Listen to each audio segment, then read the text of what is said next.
अस्सलाम वालेकुम दोस्तों। शाहिद नवाज आपकी खिदमत में हाजिर है।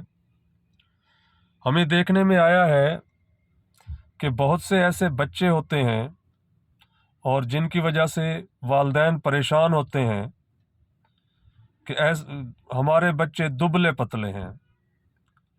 ऐसे दुबले पतले बच्चे जिनकी गर्दन और टांगें तो सूखी हुई हों लेकिन पेट बढ़ा हुआ हो।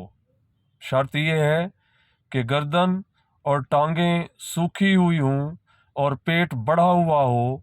अगर आप किसी बच्चे में इस तरह की अलामत देखें तो आप उसको होम्योपैथिक दवाई एब्राटीनम 3x दिन में 4 मरतबा दें तो उनकी ये तकलीफ़ दूर हो जाएगी।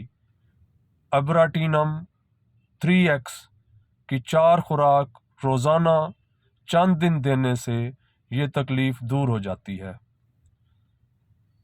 दुआ है कि मालिक आपको सेहत वाली लंबी ज़िंदगी अता फरमाए।